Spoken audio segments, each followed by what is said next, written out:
I had a mole that I've had since I could remember. I actually thought it was a birthmark. It was right in the middle of my back on my spine, and it started kind of growing, and it was at a spot that, like, if you leaned on a hard chair or something, it would hurt. And then eventually it would like break open. And I just went to my doctor because I thought it was annoying. I was 35, so the idea of having cancer was like the last thing on my mind. And the doctor called and said, "Hey, we got your mole back, and I have to, or the test from your mole back, and I have to apologize because I led you to believe that it was nothing." And he's like, it is something. Within 2 weeks, I went from being what I thought was a completely healthy, normal 35-year-old person to having a full extraction and then on cancer treatment. My whole life basically turned to cancer overnight. And my doctor said, hey, this happens when we get older. It's probably nothing. I'll take it off and we'll just get it tested just in case. And I'm glad he did, because it came back positive for cancer. So I had surgery 2 weeks after we found out it was cancer. And it was a very intense surgery. I had the mole removed, obviously, and I had lymph nodes removed from under both arms. So I had drains under both arms. I had to get a skin graft to cover the spot that they removed the skin cancer from my first extraction. It took a very long time to heal. And I actually had to delay starting my treatment because I wasn't healed in time to start it. So I was like pushed back by a month in my treatment because it just took forever. Skin grafts are tough. At the time, if you needed lymph nodes removed, they would remove all of them from an area, okay? And they had just, and I mean like a month or two before my diagnosis, they just released a study that indicated they could just remove the sentinel nodes. And so there was a lot of discussion about if I would have a full lymph node extractions or if they would just remove sentinel nodes. So that was sort of like the first big decision, and we decided to just remove sentinel nodes. Now I had to have them removed off of both sides because melanoma was in the middle of my back, so that was pretty unexpected. But I still have lymph nodes under my arms. And then I just sort of like went straight into logistics mode, like I just went straight into like, what do we need to do? And he was a gem. He'd already made an appointment for me the next morning with an oncologist. I sat there for like 15 minutes and it was just like, what? What? I knew nothing really about cancer other than like my grandpa had it, like it was still felt like it's something that old people got. It wasn't on the radar. It took a lot of mental adjusting there. And then it was just straight into, oh my gosh, just doctors and scans. And pretty much every single day I had a different appointment.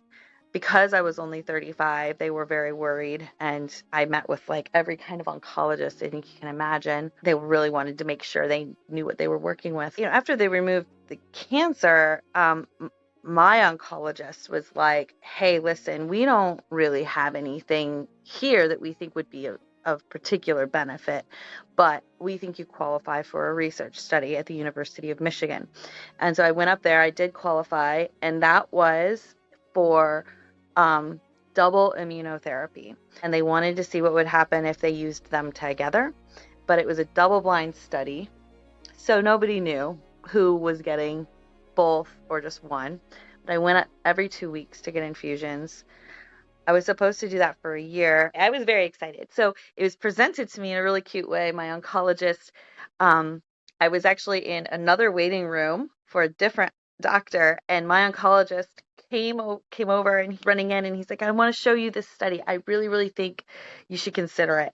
I was a teacher for 19 years. So the idea of being part of something that would help people in the future, that other people can learn from, was very like on brand for me, I guess. I lasted 4 months and I got Addison's disease. I went in for my regular infusion and I was telling my doctor I was just so exhausted, like paralyzed, exhausted. And they checked my cortisol and I had none. And I was one of 3 people at that location in this study who had that.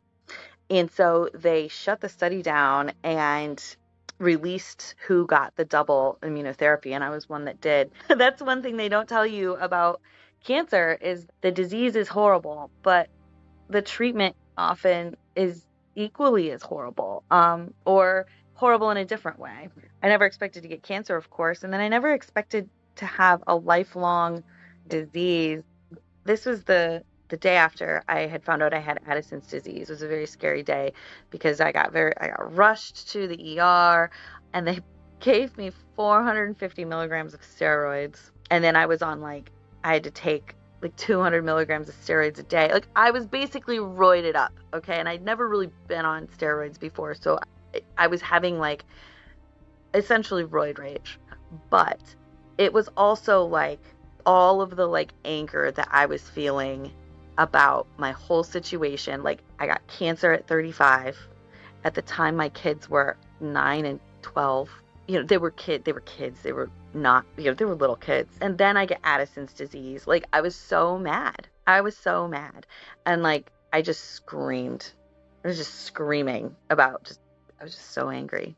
And I think that there's an expectation that you're supposed to be grateful or, happy for all the support you have.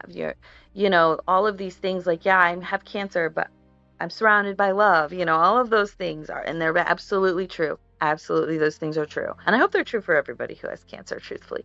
But, it's also true that you can be pissed off because it isn't fair. It isn't. It sucks. And it's it's non-discerning, doesn't care who you are, where you're from, how old you are, how much money you have. I felt like that was the first time I was able to admit that I was really mad about what was happening to me, because I was able to really go into logistics, be very pragmatic about this. And the emotional part, I had to be a mom still, a wife, and all those other things that I really didn't feel like I could be angry until I did. It felt very good. It felt pretty good to get angry. The second time I got cancer, it was March of 2020. So everyone was in lockdown, and I noticed a spot right on my tailbone. It was very, very little, but I was I have a bad feeling about it. I don't think it's right. I remember holding the phone kind of above my butt, doing a video conference with my dermatologist, because everybody was in super lockdown because it was just the brand new pandemic. And she's like, well, if you really think it needs removed, you can come in. And I was like, I really do. And yeah, turns out it was another round of cancer. So then I had that extracted, and then I qualified for a year-long chemotherapy treatment that is meant to reduce recurrence rates. My appointments were largely virtual, which was also very different because I was half living at the hospital. The first time it was very isolating. I did get very sick. I was in the hospital a couple times because of side effects. So I had my biopsy on my second cancer done in March, and I actually didn't find out. They didn't give me the results of that until June, which was a very, very long time to go without hearing anything. And the reason is because my first round of cancer tested BRAF negative, and then my second round of cancer tested BRAF positive, and they were like, this is impossible. It's one or the other.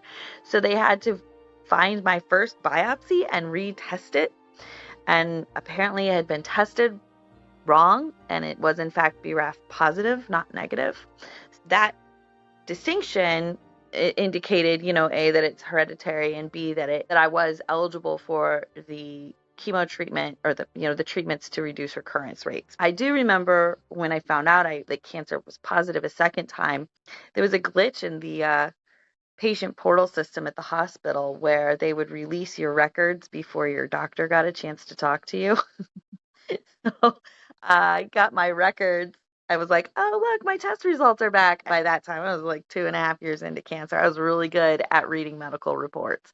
And I was like, oh, well, I know what this means. And then my doctor called me 2 hours later. And I was like, Dr. Spearman, I already know. And she's like, okay, I'll go over the details. And I was like, she was very mad about that. She was livid about that glitch.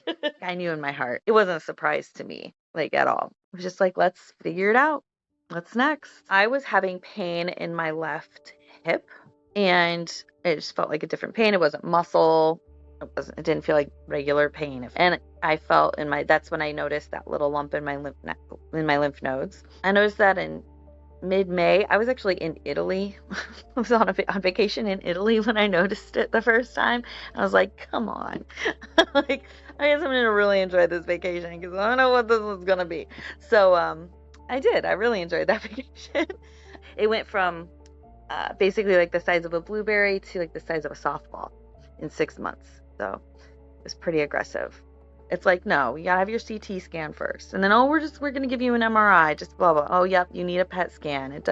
Oh yeah, your numbers are off with your blood work. And it's like, I know. Can we just get straight to the surgery part? That's why it took so long to get to surgery. I had surgery October 22nd. The surgery went very well. Very well. Actually, it was the easiest one. My other two surgeries were far, far more invasive. I had drains with both of them, like huge scars.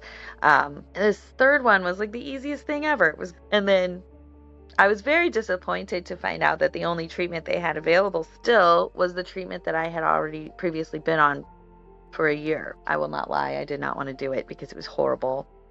But, I have a husband and 4 kids, and it was a family decision that, I would go through this one more time. And I was like, I've got it in me one more time. It's a big difference between like finding out about the research study, and I was very excited because there were no other treatments available. That was my first cancer. Now that I'm like 3 cancers in, my opinions on things have changed quite a bit. Technology is constantly advancing and the medical world is amazing. So if I were to get it a 4th time, I would absolutely consider whatever new treatments are out there. But this one is a bummer.